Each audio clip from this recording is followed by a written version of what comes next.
¿Qué medidas están tomando individualmente las autoridades de la UE y de varios países europeos para detener el flujo cada vez mayor de inmigrantes ilegales procedentes de África que intentan por todos los medios cruzar sus fronteras marítimas y terrestres? ¿Seguirán muriendo inmigrantes ilegales en su camino hacia Europa, algo que ocurre casi todas las semanas? ¿Este flujo es más bien espontáneo e imparable, o está claramente organizado por diversos grupos políticos y modernos traficantes de seres humanos, un proceso afinado que, por analogía con el neocolonialismo, puede denominarse neotráfico de mano de obra? ¿Y qué podría detenerse en un instante? Europa se enfrenta a una nueva ola de crisis migratoria. El propio término crisis en relación con los refugiados y los migrantes irregulares se utilizó por primera vez en abril de 2015, cuando se produjo la primera serie de grandes catástrofes marítimas en el mar Mediterráneo. Ese año, solo entre el 13 y el 20 de abril, al menos 5 embarcaciones con más de 1.200 migrantes procedentes de África se estrellaron y naufragaron en su camino hacia Europa. En 2015 unos 2.600 migrantes murieron en el mar Mediterráneo en total, con lo que el número total de ahogados desde el año 2000 asciende a unos 22.000. Hace 2 meses, al menos 60 personas volvieron a morir en un naufragio típico frente a las costas de Libia. Una embarcación con inmigrantes ilegales procedentes de África que intentaban navegar hacia Europa se atascó y volcó. Según la Organización Internacional para las Migraciones, OIM, en la embarcación viajaban al menos 86 personas, muchas de ellas niños. Según la OIM, la mayoría de los pasajeros procedían de Nigeria, Gambia y otros países africanos. Las personas procedentes de África, así como de Oriente Medio y el sur de Asia, intentan habitualmente cruzar el Mediterráneo en diversas embarcaciones, a menudo destartaladas y sin equipo de salvamento para llegar a las costas de países europeos, principalmente España, Italia y Grecia, desde donde continúan hacia el norte. Las embarcaciones, abarrotadas, suelen chocar y causar víctimas mortales. En julio del año pasado, el naufragio de una embarcación de migrantes frente a las costas de Grecia causó la muerte de cientos de pasajeros. A principios del mismo mes, 79 personas se ahogaron en un naufragio similar. En total, más de 2.200 migrantes fueron víctimas de naufragios en el Mediterráneo en 2023, según la OIM. Según la Agencia de la ONU para los Refugiados, en 2023 más de 153.000 solicitantes de asilo llegaron a Europa por el Mediterráneo solo a través de Libia y Túnez. En este contexto, la Unión Europea acordó el 20 de diciembre nuevas normas para la admisión de inmigrantes. Según los autores del documento, ayudarán a distribuir a los solicitantes de asilo de forma más uniforme entre los países europeos y posiblemente reducirán el número de aquellos cuyas solicitudes serán aceptadas. Las organizaciones de derechos humanos han expresado su preocupación por que esto lleve a una situación aún peor para los solicitantes de asilo en los países europeos. En virtud del nuevo Pacto sobre Migración y Asilo, los países de la UE dispondrán de una base de datos única sobre inmigrantes denominada Eurodac, en la que se introducirán todos los recién llegados. La base de datos, que incluirá datos biométricos y otros datos personales, se utilizará para descartar a aquellos a quienes Europa haya denegado previamente el asilo. El nuevo procedimiento ofrece 2 posibles formas de tramitar las solicitudes de asilo.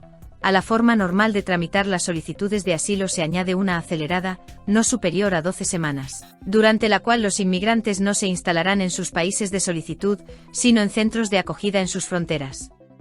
De este modo, la UE espera descartar a quienes puedan suponer una amenaza para la seguridad nacional y a quienes procedan de países reconocidos como seguros para la mayoría de sus residentes, como India, Pakistán y Marruecos. El pacto introduce el concepto de solidaridad obligatoria. Significa la obligación de los países europeos de aceptar un determinado número de inmigrantes o pagar tasas por los que se nieguen a aceptar y financiar un proceso a escala europea para tramitar sus solicitudes. El acuerdo también prevé un proceso paneuropeo para tramitar sus solicitudes. El nuevo pacto fue acogido con satisfacción por muchos representantes de la UE, entre ellos la jefa de la Comisión Europea, Ursula von der Leyen, el primer ministro danés, Mark Rutte, y la presidenta del Parlamento Europeo, Roberta Metsola, que calificaron la decisión de histórica. Al mismo tiempo, muchas organizaciones de derechos humanos criticaron duramente el pacto. Según Amnistía Internacional, endurecer el procedimiento de asilo en Europa aumentará el sufrimiento de migrantes y refugiados en cada etapa de su viaje. El Consejo Europeo para los Refugiados (ECRE), que agrupa a 117 organizaciones no gubernamentales, calificó el día en que se adoptó el Pacto de Día Negro para Europa, y el propio documento de bizantino en su confusión y orbaniano en su crueldad. ECRE argumentó que el pacto niega a los inmigrantes el derecho a la protección y permite su trato inhumano.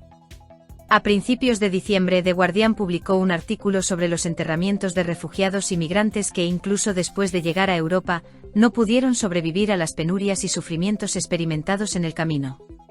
Sus cenizas descansan en tumbas sin nombre cuyo número, según el periódico, no tiene precedentes en territorios no afectados por la guerra. The Guardian confirma que al menos 1.015 hombres, mujeres y niños que han muerto en las fronteras europeas en los últimos 10 años han sido enterrados sin identificación previa.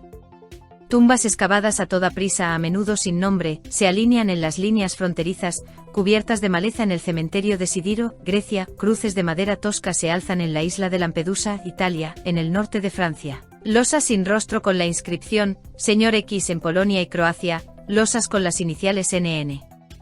En la isla española de Gran Canaria, una lápida reza: migrante del barco número 4.25/09/2022.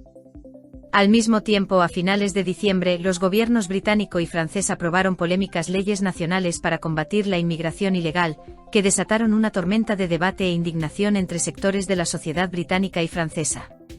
La esencia del Plan de Londres, que surgió el año pasado cuando Boris Johnson era primer ministro, es devolver a todos los inmigrantes ilegales procedentes de África a la República de Ruanda, a la que el gobierno británico ya ha destinado 140 millones de libras esterlinas en el marco de un acuerdo para deportar a los solicitantes de asilo africanos, de los que hay al menos 28.000 en el Reino Unido. Las autoridades ruandesas deben proporcionarles asistencia jurídica, y también se comprometen a no enviar a los refugiados del Reino Unido a otros países donde puedan correr peligro. Al mismo tiempo, el Tribunal Superior del Reino Unido decidió anteriormente que la deportación de inmigrantes ilegales a Ruanda contradice el derecho internacional, coincidiendo con la decisión anterior del Tribunal de Apelación del país, según la cual tal práctica no puede ser segura. La oficina del primer ministro británico, Rishi Sunak, sigue confiando en que a los inmigrantes ilegales expulsados les vaya bien en Ruanda, encontrarán empleo y recibirán atención médica. El ministro de Interior británico, James Cleverly, ya ha firmado el acuerdo. Al mismo tiempo, el ministro británico de Inmigración, Robert Henrique, dimitió de su cargo en protesta por el acuerdo con Ruanda, pero solo porque considera insuficientes todas estas medidas.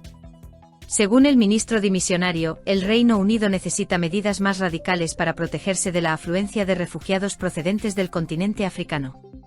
También ha pedido públicamente a Gran Bretaña que se retire de tratados internacionales como el Convenio Europeo de Derechos Humanos porque, según él, la nueva ley deja a los refugiados demasiadas vías para impugnar la deportación, sobre todo ante el Tribunal Europeo de Derechos Humanos.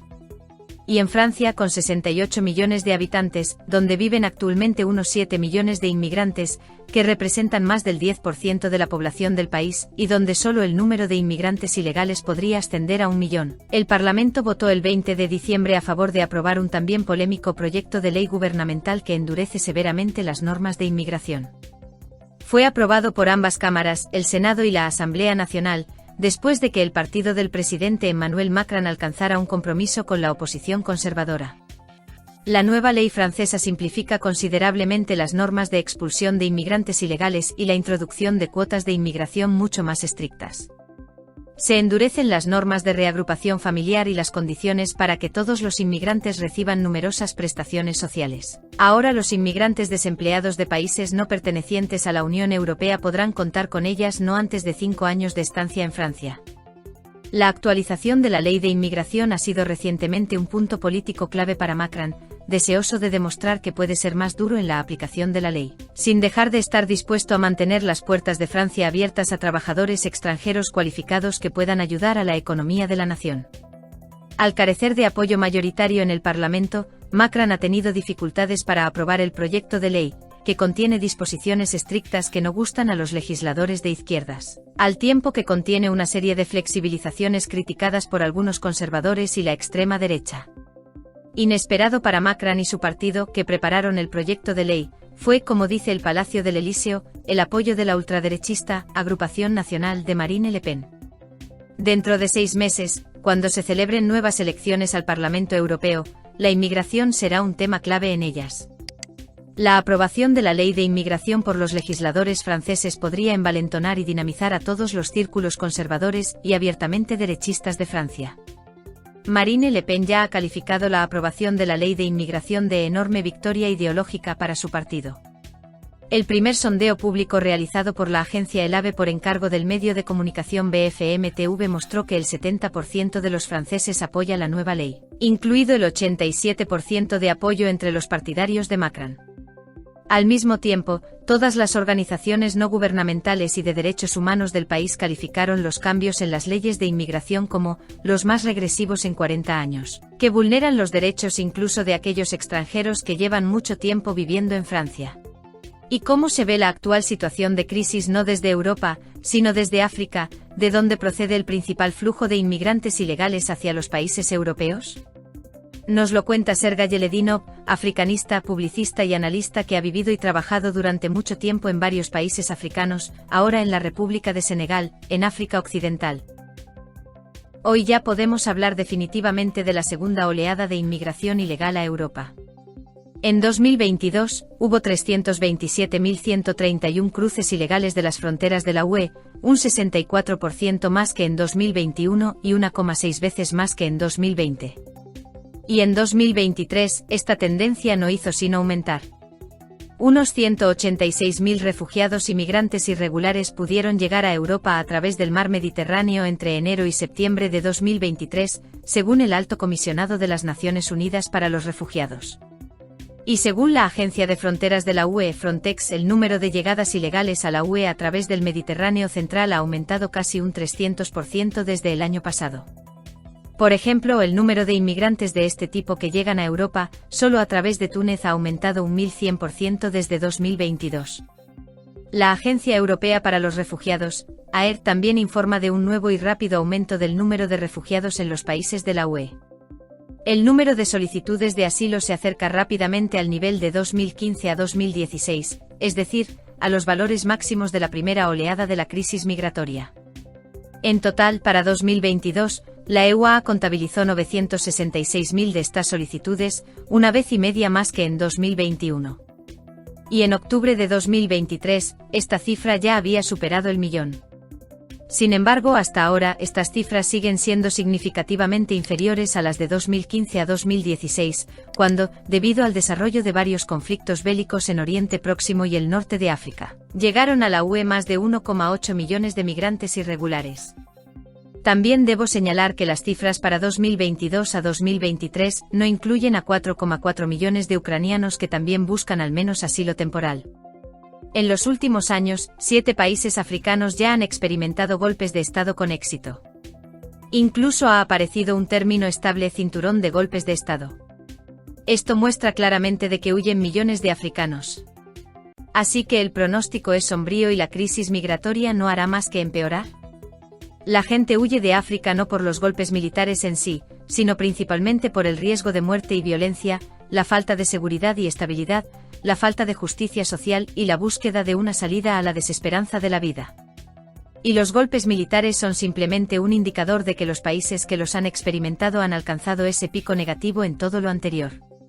Y el aumento de los golpes militares es tan directamente proporcional al aumento de los inmigrantes ilegales. Del mismo modo que el número de inmigrantes ilegales es directamente proporcional a la intensidad de la guerra en la que los países del Sahel, con juntas militares al mando, están ahora inmersos. La crisis migratoria se intensificará, porque estas juntas militares no tienen éxitos en la lucha contra el separatismo y el terrorismo, ni proyectos de reconciliación nacional, ni programas económicos y sociales claros. Por cierto, no se trata solo de las juntas, los regímenes autoritarios africanos de toda la vida, con gobernantes inamovibles, también han animado últimamente cada vez más a sus ciudadanos a huir hacia el norte. ¿Y cuántos campos de refugiados y desplazados hay ahora en la propia África? ¿Cuánta gente hay? ¿Dónde están ubicados?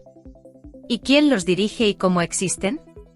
Según el Centro Africano de Estudios Estratégicos, con sede en Estados Unidos, el número de refugiados y desplazados en toda África superaba los 25 millones en 2021, son las últimas cifras fiables. Teniendo en cuenta el conflicto armado en Sudán y la escalada en todo el Sahel, podemos hablar, creo, de unos 30 millones, 2/3 de los cuales son desplazados internos. En conjunto, el número total de todos los refugiados dentro de África es órdenes de magnitud superior a la oleada europea. Algunas de estas personas se encuentran en campos, y es muy difícil contabilizarlos, porque están gestionados no solo por la ONU y la Cruz Roja, sino por varias otras organizaciones sin ánimo de lucro. Y también hay varios campos espontáneos que permanecen bajo el control de las autoridades del país que ha aceptado a los refugiados. Están situados, por supuesto, muy cerca de zonas siniestradas, conflictos militares y catástrofes humanitarias. Difieren mucho entre sí, tanto por el número de personas alojadas como por las condiciones de detención y los programas de integración en la sociedad. Pero todos ellos, por regla general, están superpoblados. Las condiciones de vida en ellos pueden calificarse, en el mejor de los casos, de casi satisfactorias. El orden en estos campos lo establecen las autoridades del país de ubicación y por regla general, todos los refugiados tienen restringidos sus movimientos. He visitado personalmente estos campos en Uganda, Ruanda y el Congo. Todo es deprimente: alimentación, vivienda, saneamiento e higiene. Prácticamente no hay acceso a la medicina ni a la educación en todas partes. Las condiciones de vida allí son terribles, más que vivir, sobrevivir. Hay trabajos forzados, prostitución forzada y coaccionada, chantaje, ataques con robo, reclutamiento en grupos armados y estructuras ilegales. Todos estos campos se utilizan a menudo como base de tránsito para delincuentes y terroristas. Cuando se visita un lugar como este, uno se da cuenta inmediatamente de lo que han escapado estas personas. Aquí, sin etiquetar ni hacer valoraciones contemplativas, es muy posible comparar, condicionalmente hablando, a los refugiados afroafricanos y afroeuropeos, sus objetivos y aspiraciones. Unos están salvando la vida, mientras que otros buscan una vida mejor. Ambos son muy comprensibles y no se les puede culpar. Los propios países africanos luchan contra el hecho de que millones de sus ciudadanos o de ciudadanos de países vecinos huyan de y hacia ellos o transiten por su territorio hacia Europa. ¿Coordinan de algún modo sus esfuerzos con las agencias y servicios de inteligencia pertinentes de los países de Europa? Por supuesto, existen programas de este tipo. Los hay bilaterales entre países individuales, por ejemplo entre Senegal y España, hay programas de la UE con estados africanos individuales, hay todo tipo de grupos de trabajo comunes de gendarmerías y fuerzas policiales de países individuales. El más amplio es el programa UE-Túnez, que por cierto provocó un gran debate en el Parlamento tunecino. Es el único programa hasta ahora que, además de medidas de control y prohibición, pretende reactivar la economía y crear puestos de trabajo. Pero Níger, por ejemplo, tras el reciente golpe de Estado, canceló él mismo un programa de este tipo con la UE. Estos programas funcionan, pero no puedo decir que sean eficaces. Hay un conflicto, si no un conflicto, si un desajuste de intereses. Europa quiere cerrarse a este flujo, pero a varios gobiernos africanos al menos no les estorba, y a algunos incluso les interesa, por así decirlo, desahogarse. Las personas que abandonan sus países son, en su mayoría, gente sin estudios ni alta cualificación, y muchos gobiernos africanos no pueden o no quieren resolver los problemas de su empleo. Pero lo principal es que el tránsito de emigrantes ilegales es un negocio lucrativo en el que participan muchas personas a distintos niveles. No hace mucho en Malí, me fijé en un autobús con matrícula de Burkina Faso, muy abarrotado de gente. El policía que nos acompañaba dijo: «Estos van a Túnez, vía Níger y Libia». Al ver mi expresión interrogante añadió: «No están violando nada, y para qué se van a molestar, a nosotros nos da igual, pero para algunos es un medio de vida». Usted vive en Senegal, que desde hace tiempo es una de las puertas de entrada para muchos refugiados y migrantes que intentan llegar a Europa. Seguro que tiene más experiencias personales que compartir. ¿Cómo está organizado todo esto? ¿Hasta qué punto son conscientes de ello las autoridades? ¿Está el crimen organizado dirigiendo todo el proceso? Senegal, como muchos otros países africanos, tiene una estructura social familiar arcaica. Como en cualquier pueblo pequeño, aquí es muy difícil ocultar algo. Y las fuerzas del orden senegalesas saben aprovecharse de ello. Con la ayuda de una red de informadores, conocidos personales, abundancia de parientes y la capacidad de trabajar con testigos, saben mucho. Y el negocio con los inmigrantes ilegales es grande y serio, hay muchos actores y elementos necesarios para este tipo de operaciones.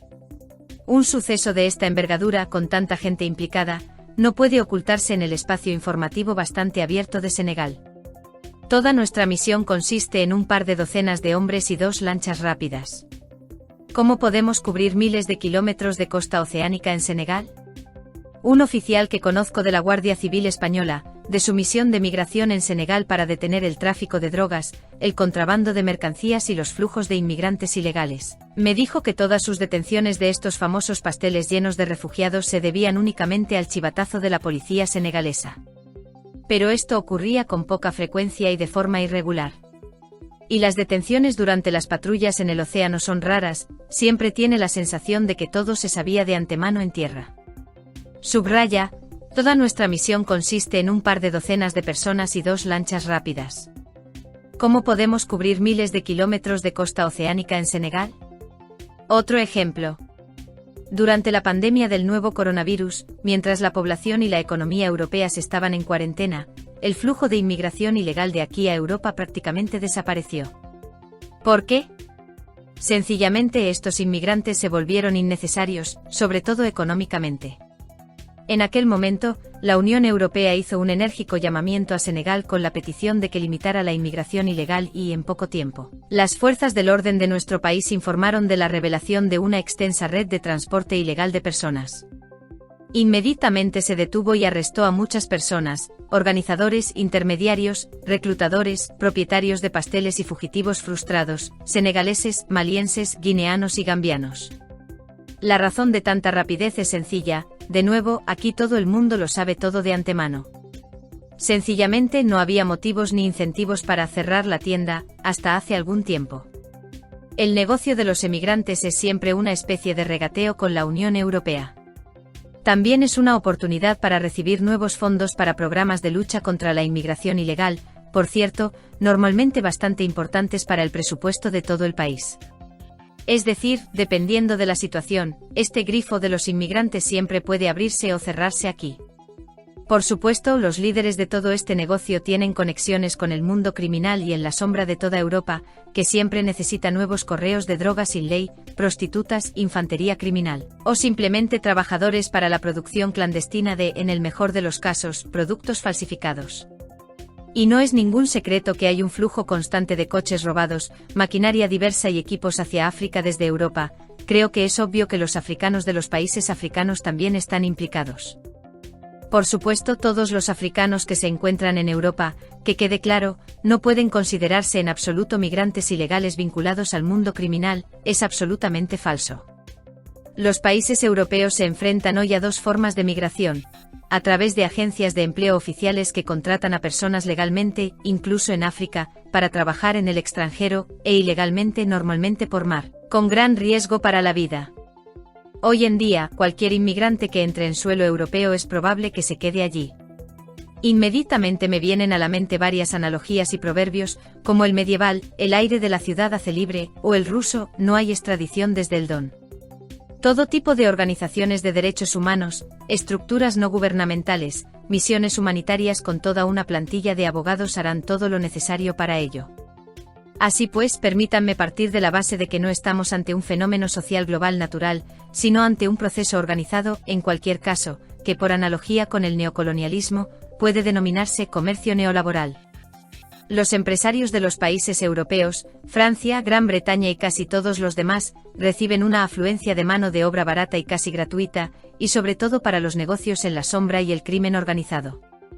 Muchos políticos europeos reciben una enorme masa de elementos desclasados que pueden utilizar para presionar, no solo económicamente, a sus propias poblaciones. Y varios dirigentes y políticos africanos expulsan de sus países a una categoría explosiva de personas que han perdido la esperanza en la justicia social. Además, reciben primas económicas en forma de subvenciones, para la lucha, y remesas de una u otra de sus diásporas en Europa. Y repito, si volvemos a la emigración ilegal, por supuesto, la industria de este neotráfico, que se ha convertido en uno de los elementos de la delincuencia organizada internacional, gana enormes sumas de dinero. Las organizaciones terroristas internacionales también disponen de un buen mecanismo para el movimiento y la reubicación de sus combatientes. La diferencia entre la neotrata de esclavos y su forma clásica antigua estriba únicamente en su formato moderno. El futuro esclavo resuelve el mismo por su propia voluntad, con su propio dinero y bastante dinero. Por término medio unos 5.000 euros por su cuenta y riesgo, las cuestiones de su entrega a la futura plantación. Y el futuro propietario de esclavos excluye toda responsabilidad por su salud, alojamiento y manutención. Quizá todo esto no sea tan malo para Europa, con su crisis de fertilidad y su falta de mano de obra. Por desgracia, la escasez es exclusivamente de trabajadores cualificados, sujetos a todas las leyes y requisitos europeos en materia de empleo, trabajo y protección laboral.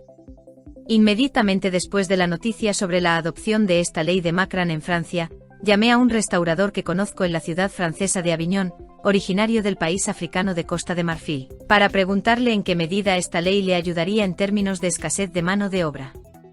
Su respuesta, y no hay racismo en esto, él mismo es negro y africano, no me sorprendió. No, tengo gente de distintas nacionalidades trabajando para mí, como todo el mundo, pero con las cualificaciones y la experiencia necesarias.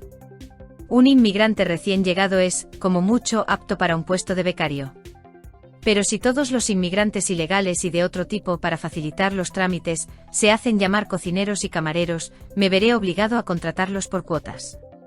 Y yo no soy una organización benéfica, necesito ganar dinero para pagar al menos los sueldos de los empleados que llevan mucho tiempo trabajando para mí, afirma el africanista Sergei Yeledino. Estimados telespectadores y oyentes, en su opinión, ¿son eficaces y humanas las medidas actuales contra la inmigración ilegal en Europa? ¿Qué debería mejorarse? Por favor, escriba su opinión en los comentarios y sugiera temas para nuestros futuros episodios. Personalmente creemos que las autoridades responsables de tomar estas decisiones deberían tener siempre presentes los principios de humanidad y derechos humanos y, al mismo tiempo, tomar medidas eficaces que no causen grandes molestias a los contribuyentes europeos.